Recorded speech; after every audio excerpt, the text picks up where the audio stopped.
गरीब भाई की अमीर बहन। भैया दीदी माँ को आग में से निकालो, उन्हें उई उई हो रही होगी। महेश की आंखों के सामने धू धू करके उसकी माँ की चिता जल रही है।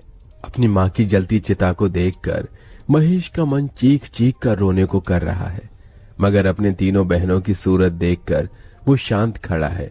तभी रामू दुख जताते हुए कहता है, अरे बाप तो पहले ही दारू पीकर स्वर्ग सिधार गया, आज माँ भी मर गई। जाने बेचारा गरीब बच्चा अब अपनी 3 बहनों का बोझ कैसे उठाएगा। मुझे तो इसकी हालत देखकर बड़ा दुख लग रहा है, पता नहीं क्या खिलाएगा इन्हें। अरे भीख मांगने के सिवा छोड़कर और क्या करेगा, अब इतने छोटे बच्चे को कोई काम भी नहीं देगा। लोगों की तरह तरह की बातें सुनकर और माँ की मौत का दुख झेलकर 12 साल के महेश का मन किसी काठ सा मजबूत हो गया था। उसने अपनी आंखों से बहते आंसू पोंछे और कहा, ना मैं भीख मांगूंगा, ना मैं अपनी बहनों की भीख मांगने दूंगा। मैं मेहनत करके कमाऊंगा। आप लोगों मेरे दुख में आए, बड़ी मेहरबानी। अब चले जाइए। महेश समझ गया था कि इस दुनिया में हर किसी को अपनी मदद खुद ही करनी पड़ती है। महेश 6 महीने की नंदिनी को गोद में लिए अपनी बाकी 2 छोटी बहनों योगिता और प्राची के साथ अपनी टूटी फूटी झोपड़ी में आ गया। तभी 5 साल की प्राची ने भूख जताई। भैया भूत लेती है, खाना चाहिए, माँ तो मर गई, अब हमको खाना बनाकर कौन खिलाएगा। अपनी गरीब बहन की बात सुनकर महेश की आंखों में आंसू की बदरा बरस गई। अरे छुटकी, तेरा भैया है, मैं बनाऊंगा खाना। फिर जैसे वो राशन के डिब्बे में देखता है तो बस थोड़े से चावल रखे होते हैं। महेश चूल्हे का धुआं सहकर गीले चावल बनाने लगा और दोनों बहनें योगिता और प्राची नंदिनी को गोद में लिए टकटकी लगाए चूल्हे की ओर देखती रहीं। तभी महेश का हाथ जल गया।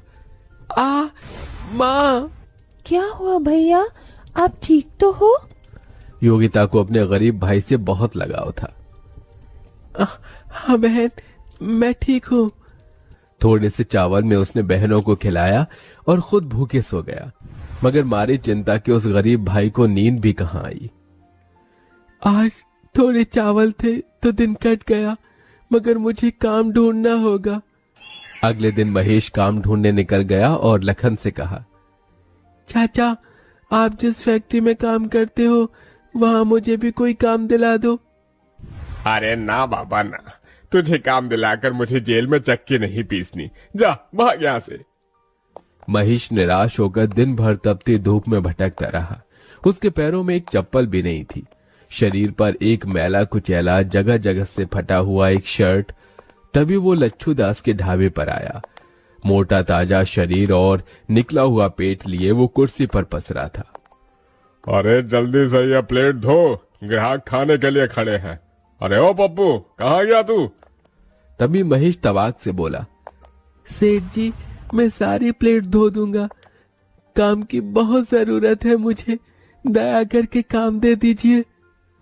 इस दुनिया में एक गरीब का फायदा हर कोई उठाता है।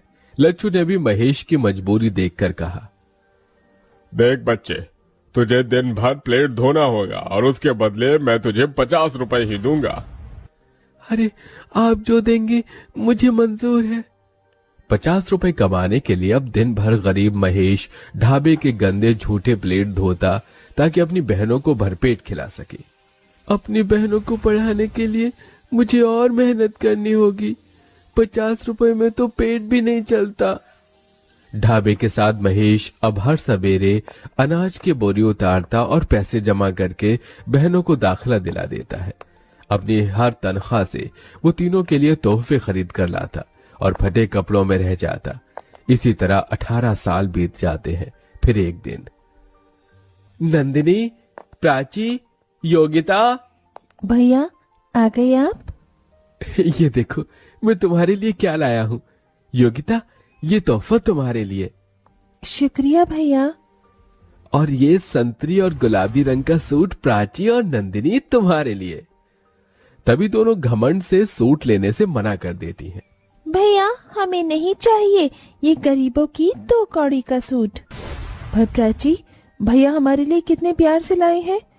योगिता दीदी, अगर तुम्हें इतना ही पसंद है तो तुम रख लो ये घटिया सूट। और भैया, अब आपकी बहनें बच्ची नहीं रही, बड़ी हो गई हैं। हमें कुछ ढंग का ला कर दिया कीजिए। ये ठेली फेरी वाले कपड़े हम नहीं पहनेंगी। यू नो वॉट भैया, हमारी सहेली इतने अमीर घर से आती हैं, एक एक कपड़े लाखों के पहनती हैं। और तो और किसी की रेडी बिजनेसमैन है, किसी की सरकारी नौकरी में, और हमारा भाई आज भी ढाबे पर बर्तन मांजता है। हमें खुद में सोचकर इतनी शर्म आती है।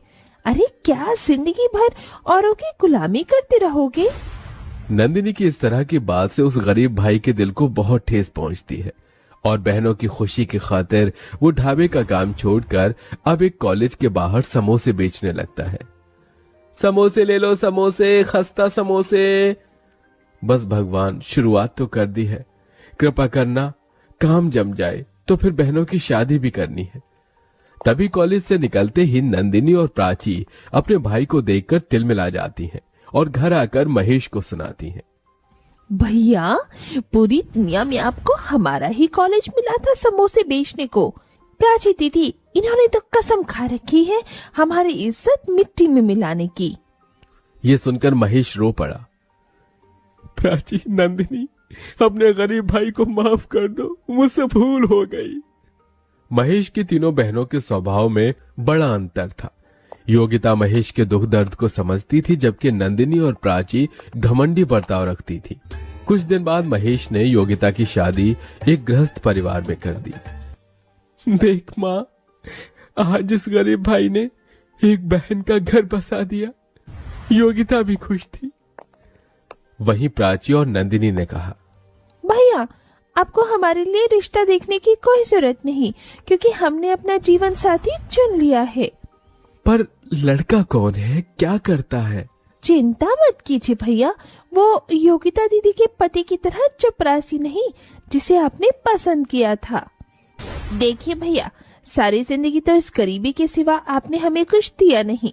कम से कम हमारी शादी ढंग से करना, क्योंकि हमारे होने वाले ससुराल वाले बहुत इज्जतदार हैं और आपकी तरह गरीब नहीं। जैसे तैसे कर्ज लेकर महेश दोनों बहनों की शादी बड़ी धूमधाम से कर देता है। दोनों अपने आलीशान ससुराल में खुशहाल तरीके से रहने लगती हैं, मगर महेश बड़े कर्ज में आ जाता है, जिसके चलते वो दिन रात काम करता है। एक दिन दोनों अमर बहनें 5 स्टार होटल में अपनी सहेलियों के साथ आती हैं। OMG गाइस, शादी के बाद तुम दोनों की तो बात ही बदल गई है। यार, बड़ी भूख लगी है, जल्दी से ऑर्डर दे दो। वेटर। जी मैडम। फिर जैसे ही दोनों अमीर बहनें गरीब भाई को वेटर के भेष में देखती हैं, तभी नीता कहती है, हे नंदिनी, इस वेटर की शक्ल तो तुम्हारे भाई से मिलती है। नो नीता, हमारा कभी कोई भाई नहीं था। ये सुनकर महेश का दिल ढहक ढहक कर रो देता है। मेरी गरीब हैसियत की वजह से आज मेरी अमीर बहनों ने मुझे भुला दिया। इस दुनिया में दौलत के आगे रिश्ते का कोई मोल नहीं है। कुछ देर बाद, अरे ओ वेटर, चल यहाँ। जी।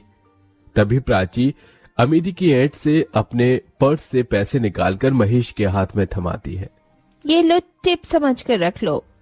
दौलत के गुमान में चूर दोनों अपने गरीब भाई की बेइज्जती करके चली जाती हैं।